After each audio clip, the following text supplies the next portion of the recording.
Good morning, dear teachers. UGTRB English 108 சேனலில் இன்னைக்கு டே 67.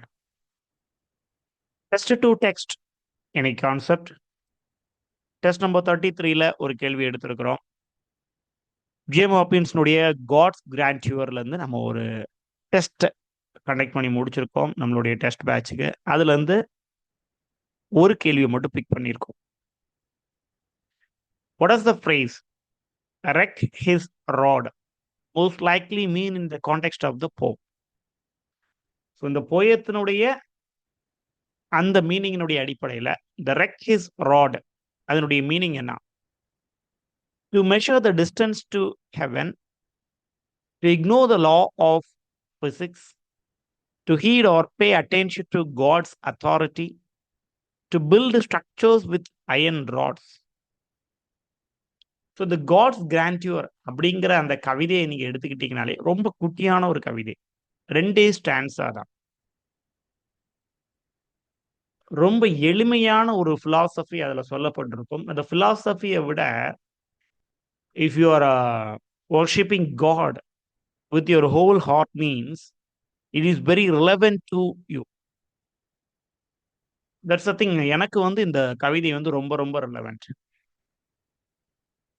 So கடவுள்கிட்ட ரொம்ப பக்தியாக நம்ம இருக்கிறோம், கோயிலுக்கு போகிறோம், மலைக்கு போகிறோம், வேளாங்கண்ணிக்கு போகிறோம், தர்காக்கு போகிறோம், எல்லாம் ஓகே. பட் அது என்னைக்கும் பண்ணுறோமா அப்படிங்கிறது தான் கேள்வி. ஸோ இந்த ஃப்ரேஸுமே நான் சொல்லக்கூடிய இந்த கான்செப்டுக்கு ரொம்ப ரிலேட்டட் ஆனது.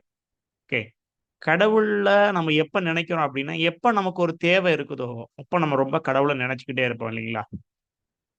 என்ன, இன்னைக்கு எக்ஸாம் பாஸ் ஆகணும். இப்போ நம்ம ஒரு ஒரு உடம்பு சரியில்லாமல் ஆயிடுது.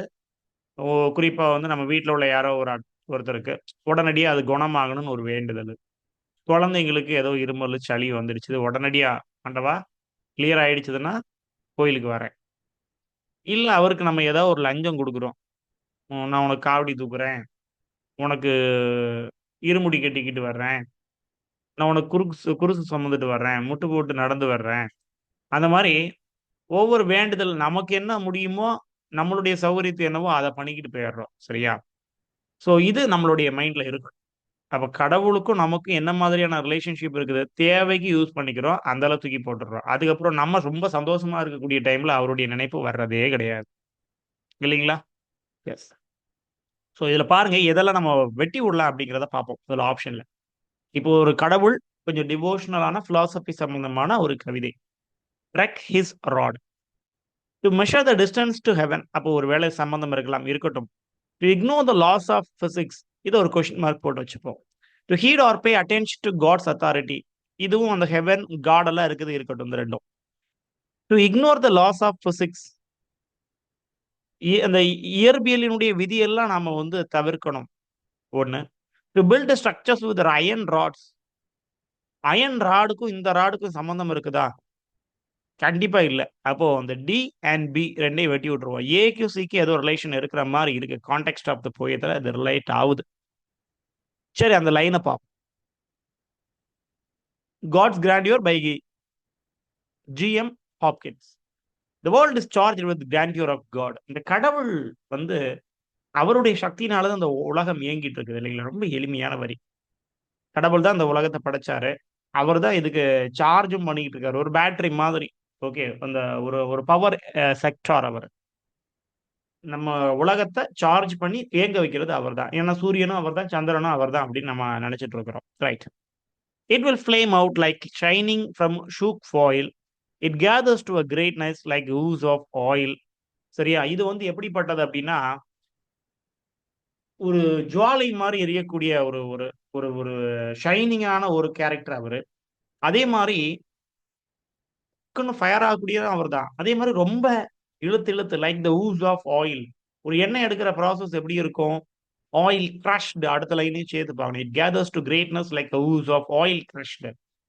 ஏதாவது ஒரு வேப்பங்கொட்டையோ, இல்ல தேங்காயோ, இல்ல ஏதோ ஒரு எண்ணெயை போட்டு நம்ம அதை அரைச்சு கொண்டாடி அப்புறம் அதை புழிஞ்சு எடுத்து அப்புறம் அதுல வந்து நம்ம ஆயில் செக்ரெட் இல்லைங்களா? அப்ப அந்த ப்ராசஸ் வந்து ரொம்ப ரொம்ப ஸ்லோவா, அது நிறைய நிலைகளை தாண்டி வரணும். அப்புறம் தான் நம்ம வந்து கிரேட்னஸ் அப்படிங்கிறது வருது, அந்த ஆயில் வருது. அத மாதிரிதான் கடவுள். நம்ம நிறைய நிலைகளை கடந்து இங்க கீழே பைத்தியக்காரன் மாதிரி சுத்தணும். ஆசாபாசங்களை துறக்கணும். அப்படியே லாஸ்ட் படிக்கட்டு தான் நீங்க கடவுளை போய் பார்க்க முடியும். பில்கிரிம் ப்ராக்ரஸ் ஃபைன் எக்ஸாம்பிள் இல்லைங்களா? பில்கிரிம் ப்ராக்ரஸ்ல எப்படி எப்படி சுத்தி அந்த மனுஷன் கடைசி அந்த செலஸ்டியல் சிட்டி அடைகிறான். எவ்வளவு பிரச்சனைகள் அவனுக்கு. இப்ப அது மாதிரி ஒரு ஆயில் கிரியேட் பண்ற மாதிரி தான் அந்த கடவுளினுடைய கிரேட்னஸ் அப்படிங்கிறதும். It gathers to a greatness like ooze of oil crushed. அடுத்ததுதான் நமக்கு கேட்ட கேள்வி. Why do men then now not reck his rod? இப்போ இவ்வளவு சக்தி வாய்ந்த ஒரு கடவுளை இப்ப ஏன் ஜிஎம் ஹாப்பின்ஸ் கிட்டத்தட்ட விக்டோரியன் அந்த டைம்ல வாழக்கூடிய ஆள். இண்டஸ்ட்ரியல் ரெவல்யூஷன் வந்துடுச்சுது. மனிதர்கள் வந்து கடவுளை மறந்துட்டான், மனிதனையே மறந்துட்டான். ஃபுல்லா மெஷின்ஸ் மேலதான் அவன் நாட்டம் கொண்டு இருக்கான். இப்போ இப்ப ஏன் அவன் why do men then now not reck his God? இவ்வளவு சக்தி வாய்ந்த பவர் கொடுக்கக்கூடிய பெரிய ஷைனிங் உடைய பெரிய கிரேட்னஸ் உடைய இந்த சக்தியை ஏன் மறந்துட்டான்? அப்ப இதுக்கு மீனிங் உங்களுக்கு பிடிச்சி நாட் ரெக்கீஸ் ராட்னா ஏன் இப்ப அவரை நீ துதிக்க மாட்டேங்கிற? ஏன்னா காலங்கள் கடந்துடுச்சு. Generation have trod and have trod. நாட்கள் கடந்து கடந்து கடந்து கடந்து அப்படியே போயிடுச்சுது. எதுவும் மாறுச்சா அப்படின்னா உண்மையிலேயே மாறல. ஆனா மாறின மாதிரியான ஒரு பிம்பம். ஓகே, இதுக்கான காரணம் ஏன் மனுஷன் வந்து கடவுளை மறந்தான்னா, மெஷின்ஸ் வந்து கடவுள் மாதிரியான ஃபங்க்ஷன்ஸ் வச்சுது. மருந்து மாத்திரைகள் கடவுளுடைய பணிகளை செய்தது. ஏன்? கடவுள் தான் ரட்சிப்பாரு, கடவுள் தான் நோயை குணப்படுத்துவாரு. திடீர்னு ஒருத்தர் கோட் எல்லாம் போட்டுக்கிட்டு வந்து நான் உனக்கு ஊசி போடுறேன், உடம்பு சரியாயிரும்னா யாரு கடவுள்? அப்போ மனிதன் சந்தேகப்பட்டான். அதனாலதான் அவன் வந்து கடவுள்கிட்ட வந்து ரொம்ப பிரிஞ்சு பிரிஞ்சு பின்னாடி வர ஆரம்பிச்சான். இன்னைக்கும் அப்படிதான் இல்லைங்களா? எப்ப நமக்கு அந்த டாக்டரும் கை விரிச்சிடுறாரு, எல்லா சயின்டிபிக்கல் இன்வென்ஷன்ஸும் நம்மள கை விட்டுறாங்க. அப்பதான் நம்ம கடவுளுடைய ஆண்டவா பெரிய ஆள், நான் ஒரு பெரிய ஆள், என்ன வேணா எனக்கு கிடைக்கும். இப்போ ஹோட்டல்ல போனா சாப்பாடு கூட கிடைக்க மாட்டேங்குது, சிலிண்டர் இல்ல. ஓகே, இப்ப யார்கிட்ட தான் கை எடுக்கிறேன்? ட்ரம்ப் கிட்ட கேட்க முடியுமா? இஸ்ரேல் அதிபர், ஈரான் அதிபர், யார்கிட்டையும் கேட்க முடியாது. ஆண்டவா எப்படியா இந்த உலகத்தை காப்பாத்து அப்படின்னு எல்லாம் கைவிட்ட நிலையில தான் நம்ம கடவுள்கிட்ட போறோம். மத்த நாட்கள்ல நீ ஏன் துதிக்க மாட்ட? அதுதான் ஜிஎம் ஹாப்பின்ஸினுடைய கேள்விங்க. Why do men then now not reck his rod? Generation கடந்து போச்சுது. And all is seared with trade, bleared, smeared with toil, and wears man's smudge. இந்த அழுக்கு முட்டையை தான் அவன் சுமந்துக்கிட்டு இருக்கான், அழுக்க தான் சுமந்துக்கிட்டு இருக்கான். And shares man smell the soil is bare now, nor can food feel being short. Okay, மீதி உள்ள விஷயங்கள் எல்லாம் நம்ம வந்து கிளாஸஸ்ல டிஸ்கஸ் பண்ணிப்போம். ஸோ இதுதான் நமக்கு கேள்வி இதுதாங்க. What does the phrase reck his rod? The context என்ன? To heed or pay attention to God's authority. கேக்குறான், ஏன் நீ பண்ண மாட்டேங்கிற? Not reck his rod. அதை வந்து நம்ம சேர்த்து படிச்சுக்கணும், சரிங்களா? ஏன் நீ வந்து அவருடைய பொற்பாதங்கள்ல போய் சரணடைய மாட்டேங்கிற? ஏன் அவரை துதிக்க மாட்டேங்கிற? எல்லாம் இருக்குங்கிற நினைப்பா?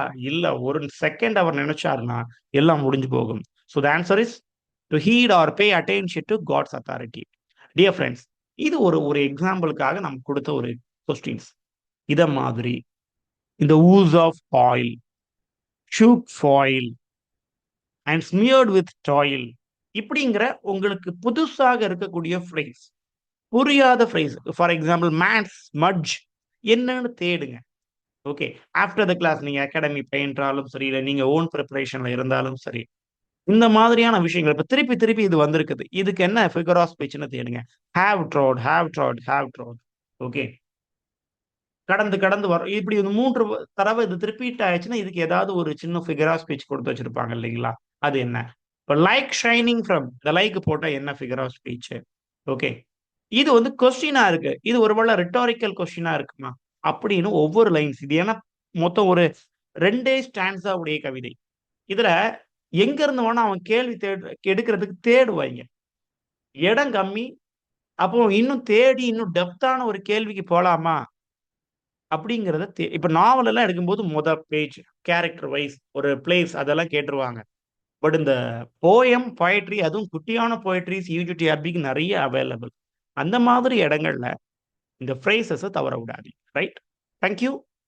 நெக்ஸ்ட் கிளாஸ்ல பார்ப்போம்பா.